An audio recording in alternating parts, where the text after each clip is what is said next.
We didn't grow up knowing what executive function skills were. Life felt overwhelming. Managing time, staying organized, and feeling stuck made everything difficult. What we didn't realize was that we lacked the skills to plan, prioritize, and break goals into manageable steps. After years of trial and error, we've seen how powerful executive function skills can be. With expert interviews, real stories, and practical strategies, this podcast is the resource we wish we had. Whether you're a student, parent, or professional, we're here to help you unlock your potential.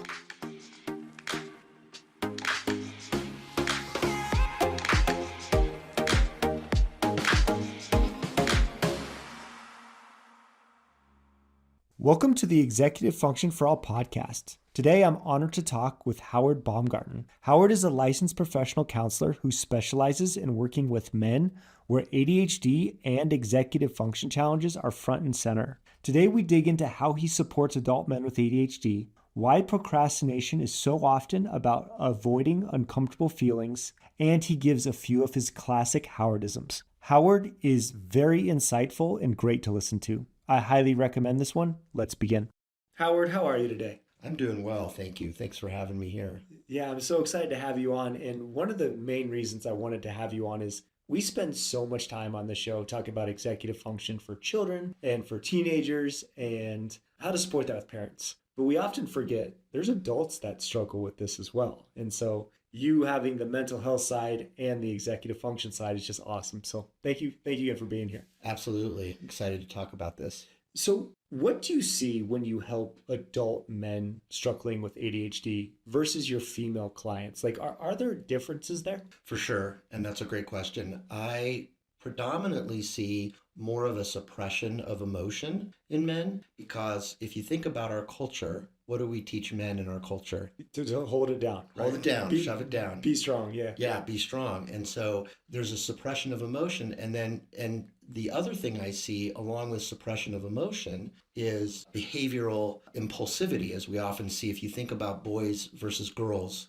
in development, we typically see the hyperactive side more in boys than we do in females. And females tend to get lost because they're predominantly inattentive. Right. So in men, what happens when you get into adulthood is you find really elaborate and creative ways to misbehave, so to speak, by suppressing your emotions. And we have tons of activities and behaviors to get distracted by. And that's really what happens with men. So when you say misbehave, is that substance abuse? Is that just time on screens, video game addiction, like, or is it all of the above? Or what does that look like? First of all, it looks different for every male that comes into my office, and that's what makes my job fun and unique and exciting because there can be clusters of multiple distractions and involved like too much screen time. I find with a lot of young men these days, like say in their 20s, that we're seeing a lot of screen time addiction, a lot of vaping, high degree of pot use in Colorado, especially obviously given our state has legalized it. And so these are examples of distractions, and there can be one distraction that's happening consistently, or there can be multiple distractions. And so when a male with ADHD is struggling, I'm going to say struggling to launch to start, talking about the 20 to 30 to 35 range, do you think this constant distraction and this constant stimulation is just due to not knowing how to get started, or what's perpetuating this cycle? A number of things. And it really depends on the system that they're in, right? And when we talk about systems, we talk about the family system primarily.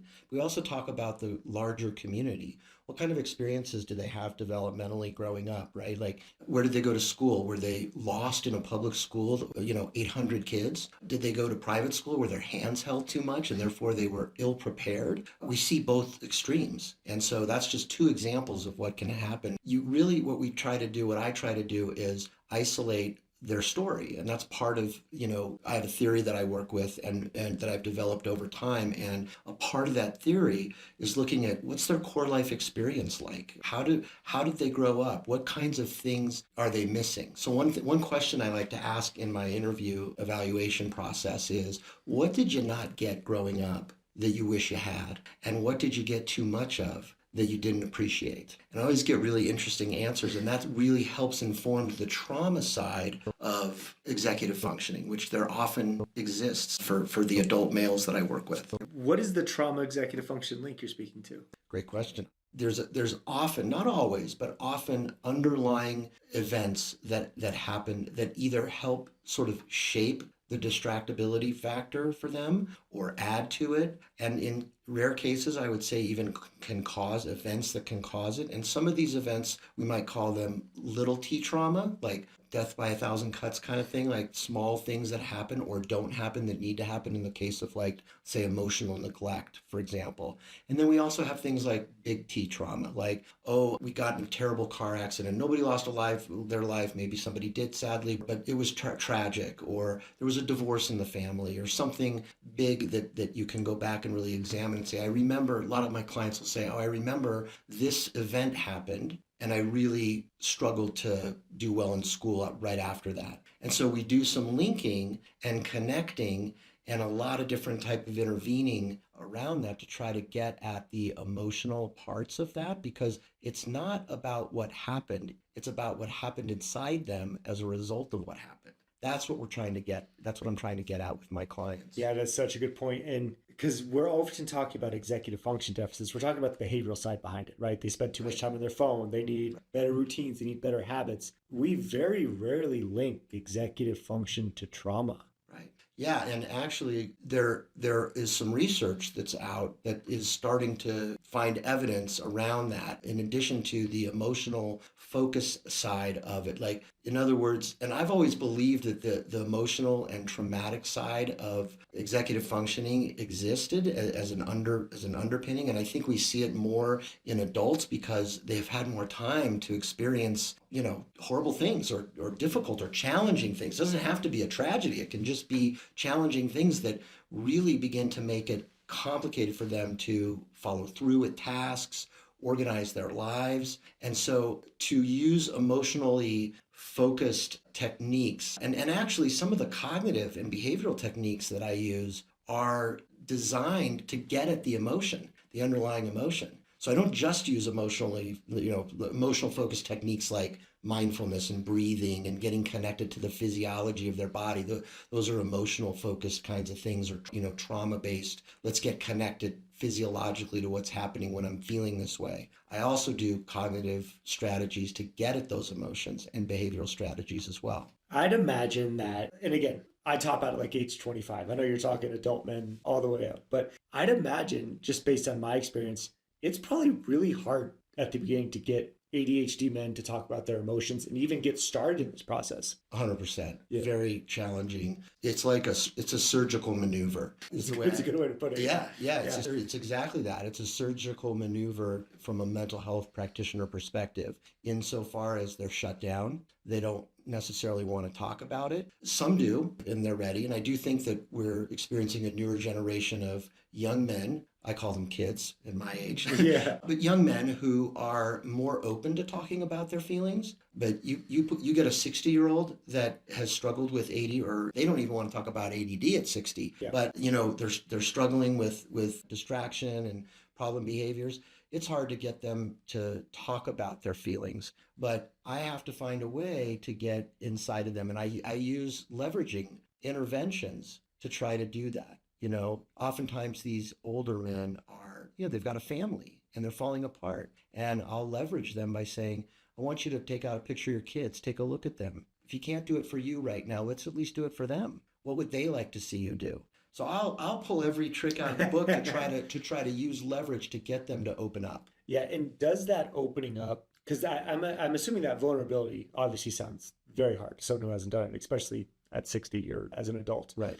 Does that vulnerability, does that help these executive function skills? I think so. And that's where we're, I think, headed. I think we're headed toward more examination of the link between opening up the vulnerability of being emotional, being in one's emotions and connecting with them in a non-judgmental way, to really begin to help them feel more comfortable literally in their own skin, because we know the research says that when we're at a place of calm, the neuroreceptors in the brain slow down and the thinking gets easier. And that's a lot of the battle of, I'm sure you would agree. That is, it's such a great way to put it, right? Because we all want to, again, I'm just as guilty as anybody else. I want to go right to routines and habits, right? But you and I spoke about this before. Calm is contagious. Right. And if we're in a calm space, and a lot of times you got to work through the hard stuff to get to that calm space. Absolutely. Listen, as a therapist, I'll get stuck in patterns where I'm over focusing on behavior. And then I come home and I'm like really frustrated, like, why can't I get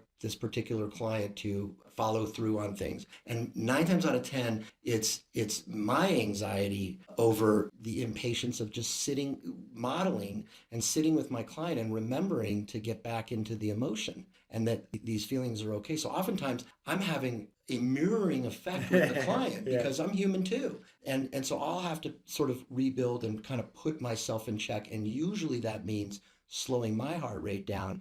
And sometimes I'm even doing that right in the session. They may not know that, obviously, because they're not there to regulate me, but I'll recognize that I'm not as regulated and I'll have to stay aware, which when I can do that, I'm modeling that for the client. Well, it's a great reminder for parents. Parents, for good or for bad as parents, like our kids often don't listen to what we say, but they're watching what we're doing and they're feeding off of this. Right. It's good to hear that even as a mental health professional, you constantly have to do the same thing. It's hard. Yeah. I think a lot about the stat that I hate the most, and I probably quote more other stat, is the typical child with executive function challenges gets 20,000 more negative comments directed at them than positive comments by the age of 10, and it goes up quickly.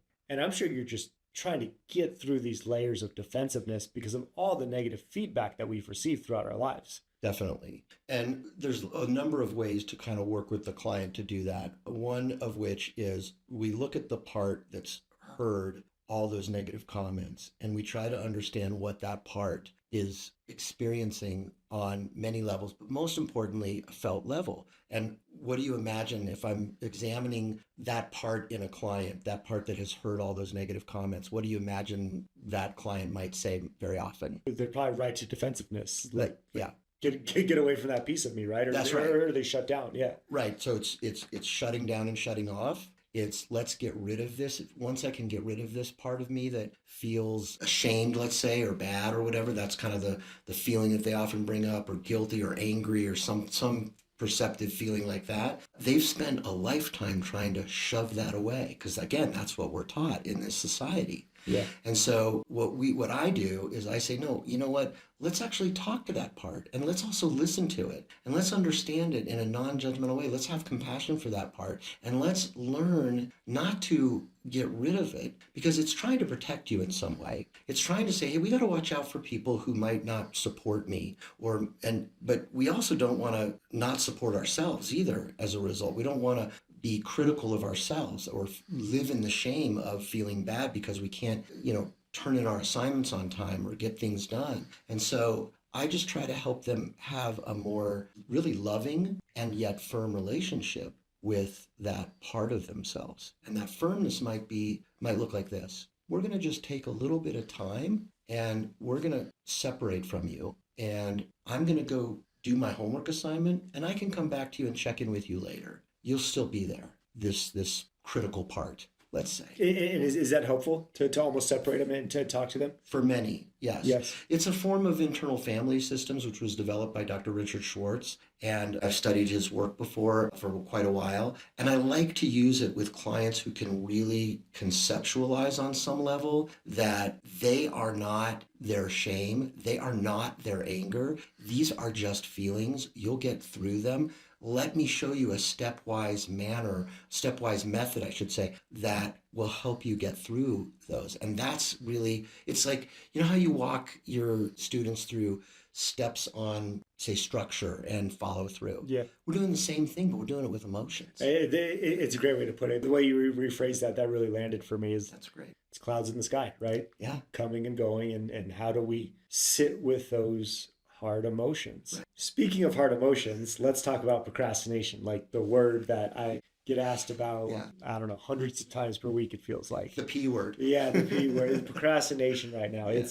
It's such a challenge for our students and adults. It's not just an ADHD thing anymore, and it feels like it's getting bigger. How do you support adults with procrastination? Because we know procrastination is closely linked to not being able to regulate your emotions. Like most people think it's behavior, Yeah, but it's very emotional, right? 100%. So how do you support your clients with working through the procrastination? Well, first, let me ask you a question about procrastination. When you think of the word itself, positive, negative word? Very negative. Very negative, right? So the first thing I do is I help them reframe what that word means, okay? So the reframe is, and I think I have this in one of my little quote things that we talked about earlier before we came onto the podcast, but the reframe is that procrastination is what I call planning mode. In other words, how many times have you been in a procrastinating phase of your day, let's say? I need to get this done, I need to get this done. And underneath that, you're aware that you're not just repetitively saying, I need to get this done, I need to get this done. Your other processes are going on most of the time. You're thinking about the steps, the stages, you're wondering about it, you're curious about the content that you might be writing about if it's a writing assignment, or how you're going to organize the raking the leaves this afternoon, or whatever you're doing. So it really is not, procrastination serves a purpose, but it's become a bad word. It's such a negative connotative word. We want to reframe it and say, actually, what's happening is we're planning. Now, what we're not doing is we're not following through. What is getting in the way of the not following through? And what do we need to do then to be able to follow through? And again, guess where I go? I go into the feelings. Okay, what are you feeling when you're not engaging? Well, most of my clients will say, unmotivated. I can't get motivated. I can't get started. That's an example of one of the things they say. Okay, why in the world would you expect to feel motivation before taking action? So I do this little jujitsu, this word jujitsu with them. I say, why don't you go try something that is activating the motivation by doing the behavior first and then feeling the motivation better? And I use sports often as an example, right? When teams that are playing a sport are struggling, they're not scoring, they're not playing good defense, this kind of thing. You've heard the phrase, great defense creates good offense, right? Yep. It's because they're putting the work in. It's motivating them into accuracy and into that thinking state where they don't really have to think about it. That's really what motivation is. Yeah, there's a core misconception, especially with the college students, that we see that they're waiting for this flash of motivation, right? They're just sitting around on their phone. They're waiting for this flash of motivation to get started. When it's really what you said, that's almost backwards. We get started, and that perpetuates the motivation. Yeah, and the non-motivated feeling, there's other ways to describe that. Blah is a way to describe it. Anxiety is a really good way to describe it. A lot of times what I'll do is I'll do a physiological focal exercise with them. Where in your body do you feel that? So let me ask you, when you're feeling unmotivated and you're procrastinating, where do you feel it most in your body? I mean, what comes to mind is anxiety for me. Okay. Because I know if I'm not doing what I'm supposed to be doing, it's going to add up, and then we go on this anxiety spiral, and that's usually in my chest. Okay. And okay, then I'll say, okay, so it's in your chest, and the word you're using is anxiety. What side of your chest, or where in your chest? Close to the heart for me. Okay, so on the left side near the heart. Mm-hmm. And can you describe the feeling? I mean, if it's really bad, it's like a burning, warmish type thing. Okay. Versus like a mild. Yeah, I would say warm. And if it could speak to you, what would it be saying to you in the moment that you're feeling that? Good question. Yeah. I don't know.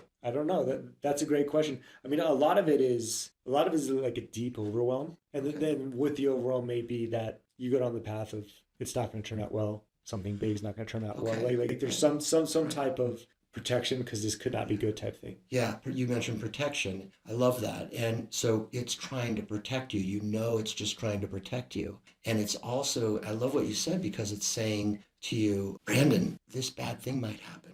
Or if you don't do it this way, it's gonna go in this other direction. So it's really trying to steer you. And you're sort of like, most often sort of most likely are you responding to it, or are you more reacting to it? I've gotten much better in my time, but for my 20s when I was struggling significantly, it was just pushing it away. That's right. You're reacting to it. Yeah. It has some sort of stronghold on you. So let's say you were in your 20s back in the day, and you and I were having this conversation, and you were my client. You'd be saying, I'm feeling like it's trying to take me over and I can't stop it. So what we would then do is I would say to you, hey, I want you to just make a connection with it from the wise you that you are, and just let it know it's okay, and see what that feels like. Yeah, it's great sitting with it and just going back to what you're talking about, just embracing it. Yeah, and then I might say, well, how are you feeling now in your chest right now? Right now, I mean, it's so good right now. Right. Because I'm in action, right? That's right. Right. You're in action. We're dialoguing about it, and also you feel good because you're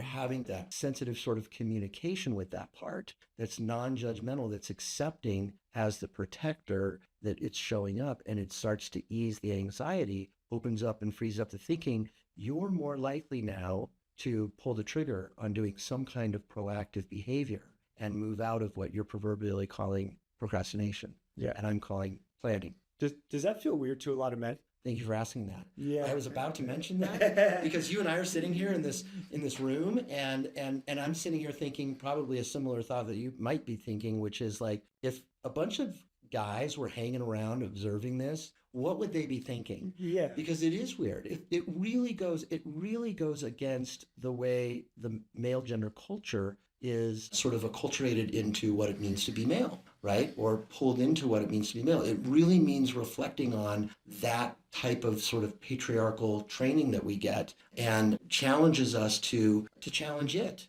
really, and say, we can be vulnerable. We can look at our feelings, we can examine them, and we can be kind to them. That's what we needed to have happen for us when we were kids. And for some reason, whatever reason, call it culture, call it familial, call it all, social, communal, it didn't happen, or it didn't happen enough. So we have to take over where those places left off. Yeah. In our adulthood. Well, I just think about myself in my 20s and doing athletics, and there's no way I could have gotten there. And taking a lot of therapy over time. And so I could see a lot of your clients, especially your men. Yeah. Let's say someone's 30, they're struggling with procrastination. You're telling them to talk to their heart, and they're just getting really defensive with you. And is that something you have to work through? Totally. There's pushback.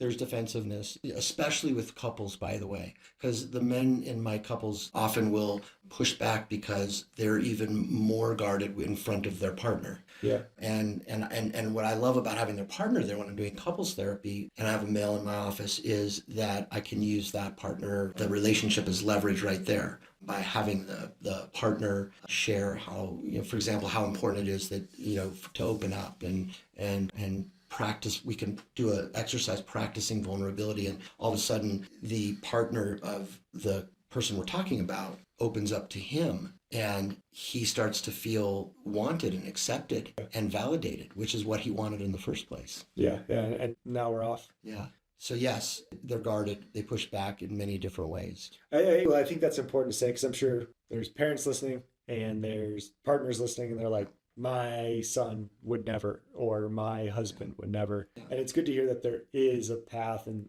getting some mental health, even around the procrastination, some mental health support can really even help procrastination. Because I don't think, again, people tie productivity and emotions together. I agree. And probably the number one biggest thing I see in my practice when it comes to the breaking through of what we're talking about and getting into the emotional side of healing is that it is hard work, and most often people give up too soon. And so if I were to really give one piece of advice to parents, and even to those that are struggling with emotional related, executive functioning issues or distractibility, things like this, procrastination, don't give up. Like, continue to make your emotions and where they come from and what they're feeling, what you're feeling, a priority in your healing and in your daily practice. That's important. Yeah, and one of the things we see when we see with teenagers who are struggling with procrastination, we're not doing any mental health work, but we'll be like, wow, like, we're struggling, and we'll sit in the feelings with them. And they want to grab phones so bad, they want to get on social media, and they want to distract, and just sitting with them. Yeah. It's painful couple minutes, but even after that couple minutes, you can see they feel better. And that's not even doing work. It's just sitting with them. Yeah, and it's interesting, in my environment, I give a lot of homework assignments very similar to what you're talking about, where I'll say, hey, look, for the last hour of your evening, put your phone away. Let's just start with something simple like that, which isn't so simple for many. It is very hard, right? Yeah. Yeah. Or let's even break it down more. When you're laying in bed, no phones, no iPads, no computers. Your bed is your temple. It's the place to slow your body down and get ready for sleep, and the place to get up. So I'll be working with a client and I can't get them to budge. I'll go into really, really small homework assignments like this that build stamina to do more things once they're starting to learn that, okay, a reset like this really works. Yeah. That's good because it's a waterfall, right? Like, Yeah.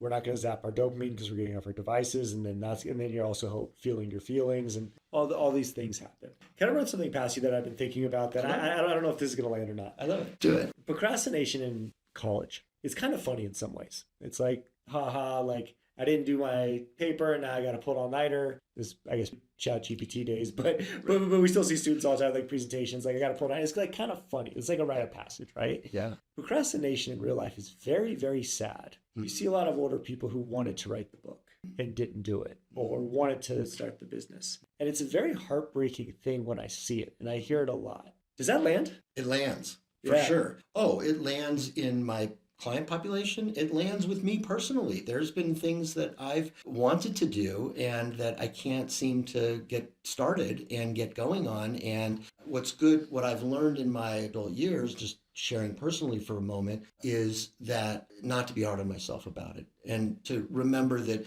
as long as I'm meeting the basic goals of what my mission is in life, taking care of my family, helping people in the world, that's what I love to do, earning enough to be able to sustain that process. Anything that I don't do, I let go of, and anything that I do on top of that, I'm grateful for the energy and the space. And that's what I would tell adults. If we're talking about, basic struggling though, like if I don't get a job, I'm going to be living in my car kind of thing. That's different. Let's get resources. Let's really, pull together. But I think when you're talking about an isolating kind of thing where it just nags at you, I can't get this book written, or I want to expand my business, or I want to start a new business, I would say to that client, this is the short version for the podcast, but there's a lot more questions and dialogue that goes on. But the nutshell is, let's not be hard on yourself for not doing what you're doing. Let's look toward what you're grateful for, what you are doing, and let's keep that energy going. And so I might break down, specific things. You want to write a book? Don't make your goal to write a book. Make your goal to write for half an hour a day, and then see if it turns into a book. Yeah. The tiny habits. There's so much research behind how much tiny habits, what an impact they have for these. Yeah. And books like Atomic Habits by James Clear, I love that book. I love that it really helps break down tasks into smaller things. And I think for people struggling with executive functioning and distraction, and even people who aren't, books like that can really help, I think. Yeah. Moving on, let's go to your world famous Howardisms. They're not world famous. Yeah. Well, you're known around the mental health community in our area for some of your Howardisms. You have these quick one-liners that can be really helpful for people to hear. So what are a few that you think are helpful for people to hear? I love it. I really appreciate that. Well, first, can I give you a little background on how these one-liners came about? Yeah, please. So this is fascinating. And I can't decide if I want to call them Howardisms or, because that sounds a little bit too much ego in them. But I also call them couch quotes. I think I like that. I go back and forth. So many years ago, I was sitting with a client and I had basically just said a phrase to them in the form of an intervention. It might have been a phrase. The first one I can remember saying was, and this is one actually, we really, I would say to the client, hey, you know what the thing is, you need to get comfortable in the uncomfortable of a certain degree of uncertainty. And the client went, whoa, that was really, wow, like almost like the historic catharsis that you see in memes now and previously in cartoons and things like that. But, and it started happening. I started realizing that the power of connection through communication and words is so relevant, and especially in what I do. Like, my clients are hanging on the things that we're dialoguing about and the words that I say. And I never try to say things to my clients that are like, obviously like value laden or definitive, or, I really try to help them open themselves up more and try to learn and understand what's going on with them and how they can change it. So I started writing these down. Every time a client would say, "Hey, you said this last week," and I said, "Well, what did I say?" And they said, "That was really powerful." I would write it down, and then I started writing it down as I was saying them, even if my clients would say, because I was watching their body language. So that's where these quotes came from. It's great, because often when we say things that land in the helping profession, we're like, wow, that was great. And then we just move right on to the next fire, right? Right. So, by the way, in a procrastinatory kind of way, I've been meaning to write a book about these, and they have not gotten to that, but I have written them down at least. So here's one of my favorites. The goal of therapy is not to feel better, it's to get better at feeling. So that really kind of connects with, absolutely. How does that land for you? Let me ask. Yeah, no, I mean, everything we're talking about, it lands, right? I think so often we think mental health work or executive function work or any education is to fix our problems. Right. And really the goal is to get more in touch. Yeah, and I think I wrote that one because a lot of clients come in and they come in and they say, "I want to feel better," right? And really, in therapy, at least, and this is one of our, principle number one in our graduate training, people don't feel better in the first few months. They feel worse because they're looking at their feelings for the first time. And maybe they've stopped impulsive behaviors and doing things, and they're examining. So they're not going to feel better. In fact, they're probably going to feel it's going to be hard. And so that's a line that I often use in the beginning of therapy, like, "Hey, look, this isn't about feeling better right now. It's about getting better at feeling." That's great. Are you ready for another one? I love it. Okay. I can be okay even when I don't feel okay. So what does that say to you? How do you hear that? I can be okay even though I don't feel okay. Just having faith in the process, having trust that you're working through hard stuff. Yeah. Yeah, we're taught in our society that bad feelings, first of all, we're taught that bad feelings are bad. Yeah. Right? And that it's not okay to feel. And so this was really in response to that, saying, this is an invitation sort of to climb into your feelings. So you're beginning to see where some of these emotional techniques can kind of come from. Yeah. And then we'll sit with the feeling. Here's another one. Let's see. Oh, this is one of my favorites. The key to growth is to move from reaction to response and into resilience. Good one. Yeah.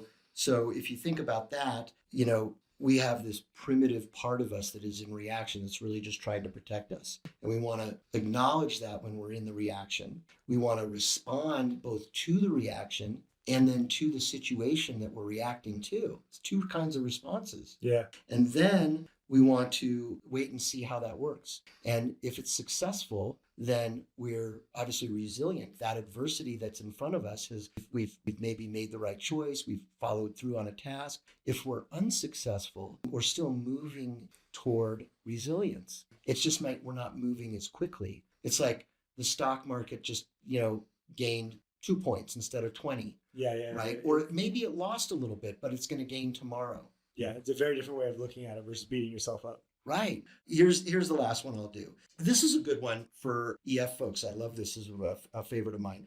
Reminders, routine, repetition, and reflection are the 4 R's of creating change. I love that one. I love that because we're always talking about the brain is for having ideas, not holding ideas, right? So get it out, reminders. And then after you're done, you're constantly to build those metacognition skills, those reflective skills, you're reflecting on it. Can you say that one again? Reminders, routine, repetition, and reflection are the 4 R's of creating change. Yeah, that's a great one. Yeah, thanks. That's a great one. Yeah, I think the book needs to happen. I'm going to get right on that. Yeah, I think I'm pulling an all-nighter tonight. Where can people learn more about you and your work? Oh, great question. They can look me up on Howard. Oh, that's my email. They can email me at howard@howardbaumgarten.com. But howardbaumgarten.com is my main website. It's talks about my career, my work, my life's work, what I do. Yeah. So and I'm local in the community here. I'm in Lakewood.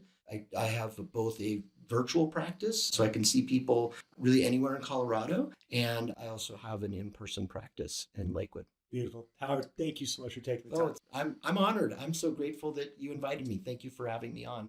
Thank you for joining us on the Executive Function for All podcast. If today's episode brought you any value, please rate us 5 stars and share it with someone who may benefit. And remember, every small step you take builds towards your success. For resources and guidance, visit untappedlearning.com. Keep growing, keep learning, and we'll see you next time.